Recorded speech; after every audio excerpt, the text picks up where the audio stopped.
The morning sun cast its golden glow over the towering silhouette of Mason Steelworks, one of the largest metal fabrication factories in the city of Brookhaven.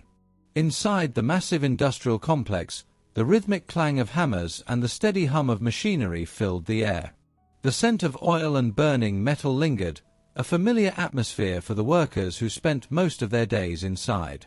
James Carter, a 34-year-old welder with over a decade of experience, walked into the factory wearing his blue overalls and heavy-duty boots.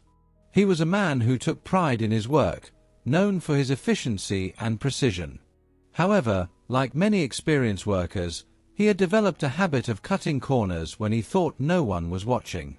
Today would be no different. James made his way to his welding station, setting up his tools as he prepared for the day's task, fabricating steel panels for a large bridge project. His supervisor, Mike Rodriguez, a no-nonsense man in his late 40s, made his rounds across the shop floor, ensuring all safety protocols were being followed.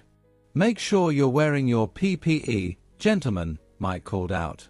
"Goggles, gloves, and helmets at all times." James rolled his eyes slightly. He had done this 1,000 times. The goggles always felt uncomfortable, fogging up and making it harder to see. He glanced at his colleague, Derek, a younger worker who had just joined a few months ago. "Do you ever feel like these goggles are more of a hassle than a help?" James muttered, placing them on the table instead of wearing them. Derek hesitated. "Yeah, but isn't it risky?" James chuckled. "I've been doing this for 10 years, kid. One quick weld won't hurt." Little did he know, this decision would change his life forever. As James ignited the welding torch, the blue and orange flames flared to life. Sparks flew as the molten metal fused together, the heat radiating through his gloves. Without the protective goggles, he squinted to focus, but he didn't stop. Then it happened. A sudden, sharp pop, a tiny fragment of superheated metal snapped off from the welding arc, flying straight toward his face. James barely had time to react. A searing pain shot through his right eye as the metal fragment embedded itself into his cornea. The world blurred into a kaleidoscope of agony. He staggered backward, knocking over his welding equipment. The room seemed to spin as he clutched his face, a guttural scream escaping his lips. Derek and several other workers rushed to his side. "James! What happened?" Derek's voice trembled. James groaned, his fingers trembling as he removed his hand. Blood and tears mixed, streaking down his face. Panic set in. "I can't see. My eye, I can't see." Within minutes, emergency responders arrived, stabilizing James before rushing him to Brookhaven General Hospital. The sterile smell of antiseptics filled his senses as he lay in the hospital bed, the bright fluorescent lights above him barely visible through his bandaged eye. Dr. Elena Matthews, the ophthalmologist assigned to his case, stood by his bedside with a solemn expression. "James," she said gently, "the metal fragment caused severe corneal damage. We did everything we could, but I'm sorry. The vision in your right eye is permanently lost." The word struck him harder than the injury itself. He turned his head away, emotions crashing over him. Guilt, anger, regret. All because of one shortcut, one moment of carelessness. Mike visited later that evening, his face lined with concern.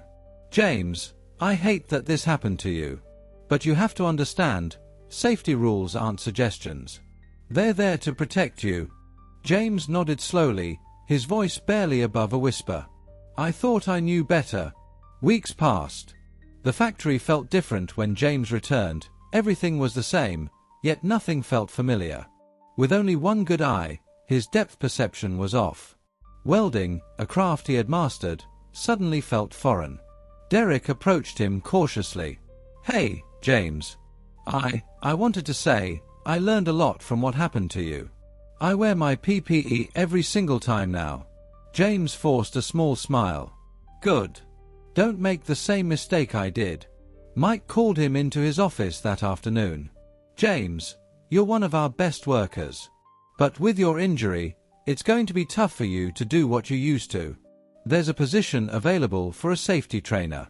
You'd be educating the guys about what not to do. James hesitated.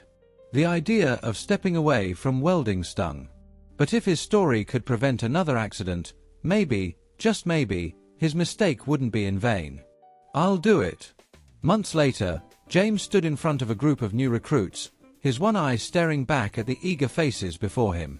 A slideshow displayed his x-rays, photos of his hospital stay, and the goggles he never wore, now a painful reminder. This, he said, holding up the damaged goggles, could have saved my vision. Don't be like me. Safety isn't an inconvenience, it's the difference between life and disability. A hushed silence filled the room. The message had been received. James' story is a lesson for all workers, new and experienced. One shortcut, one moment of ignoring PPE, can cost more than you're willing to pay. Every moment matters. Every choice counts. Stay informed, stay prepared, and most importantly, stay safe. Hit like if you learned something new, subscribe for more safety insights, and turn on notifications so you never miss a life-saving tip. This is Prime Shield, shielding lives, one story at a time.